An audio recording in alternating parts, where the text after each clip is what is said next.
Zoo Station. Doors Ditch the normally dorm, open on get the a left. life. During your tenure as a dorm dweller, you will be presented with myriad opportunities to socialize with others on your floor at parties, dance, movies, and outings.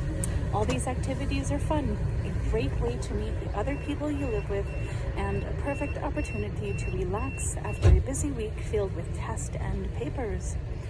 Taking time to have fun is an extremely necessary part of school because, let's face it, you will burn out way before you complete your 4 or 5 years in higher education if you don't take time to just chill.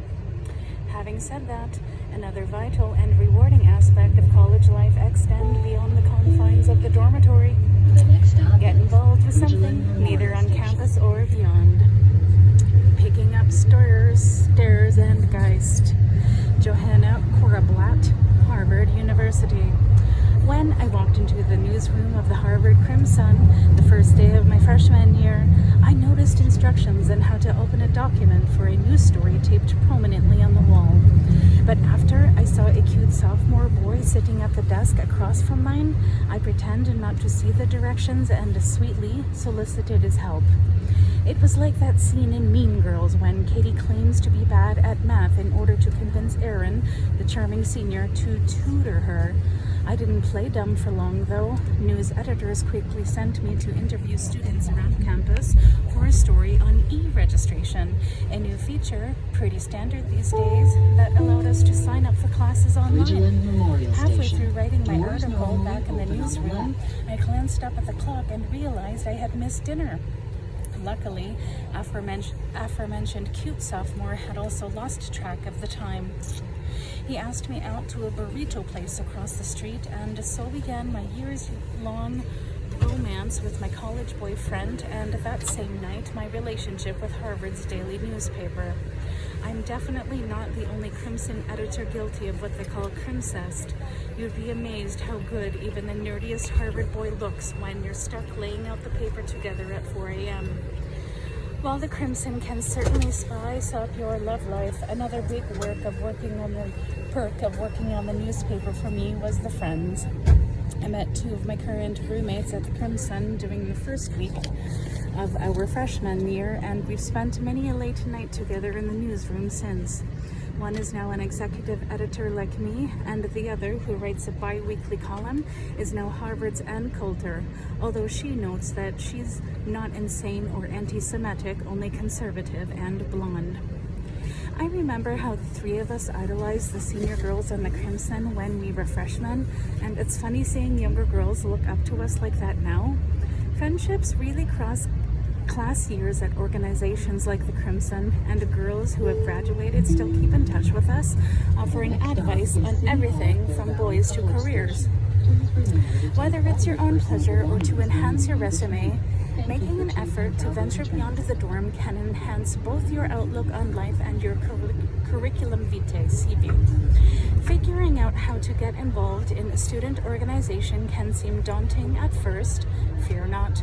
There are many tips and tricks to help you negotiate your way into having a fulfilling life outside of class. Branching out beyond the dorm will expose you to new people and activities. Where to start? When you're first exploring your options in the extracurricular field, think of what interests you. Is it playing a particular sport, speaking a foreign language, film noir, Bible study? Whatever it is, chances are there is a club in honor of it in your college campus. And if there isn't, you can always start one yourself. Because there are so many options in college, the difficulty will be in narrowing down the playing field to activities that really interest you. If you need some help brainstorming what clubs might catch your fancy, here are a few ideas to get you started. Are grades your thing? Does the thought of spending more time studying to achieve that latest A or honor make shivers of joy run down your spine? If this is you, considering applying to an on-campus honor society.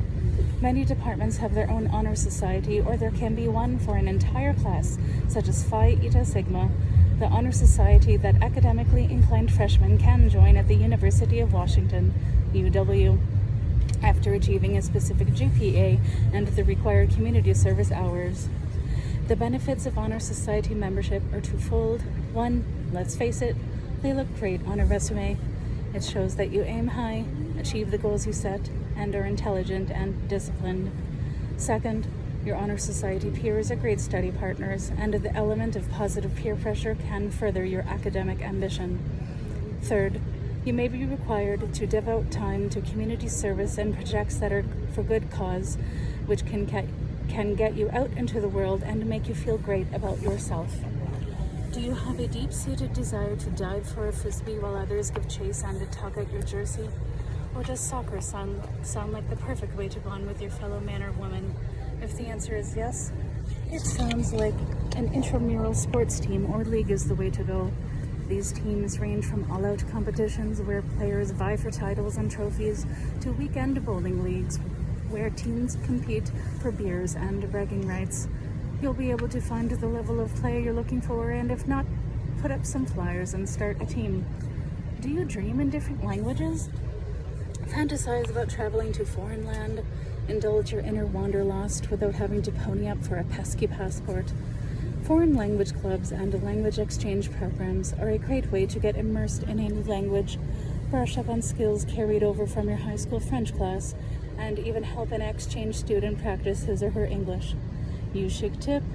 Other options for clubs and organizations, both on and off campus, include student radio shows or newspapers, church group or Bible study, student government, heritage-oriented club, Korean, Native American, African American, photography, political clubs, Young Democrats, Young Republican, on-campus magazine or journal, music groups, choir, jazz, a cappella, spoken word, poetry slam, martial arts, lifestyle-focused clubs, vegan cooking, seasonal outdoor activities, snowboarding, wakeboarding, boating, theater and improv groups, TV show, viewing club, nature clubs, camping, bird watching, wetlands, ocean, beach, study-centric club, become a peer tutor in English, writing, math, or other subjects, volunteer and advocacy group, Habitat for Humanity, Voices for Planned Parenthood, PETA,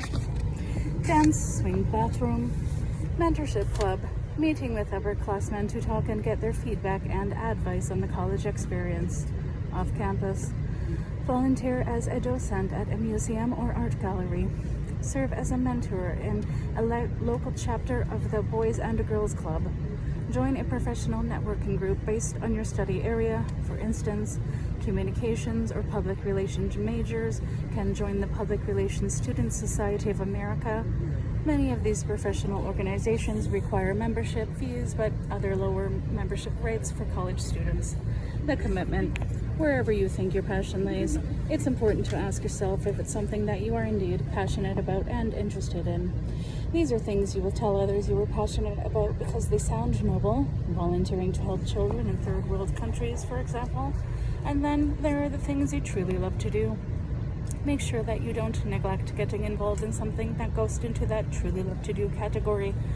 It will make you happier overall and thus better able to succeed in and enjoy the other things you are involved in. Also, those activities you sign up for just because you truly enjoy them sometimes end up being the ones that look the best on your resume. When you do things you are truly passionate about, you will be more willing and likely to rise to a leadership position. The caveat is to remember to take part in something that you genuinely believe you can commit time to, even if it's just for a few hours a week. If you have a busy schedule with other commitments such as sports or work, make sure that you take these activities into consideration when getting involved. Before getting committed to anything, you need to be fully aware of the expectations for group membership and whether you can meet them before getting involved.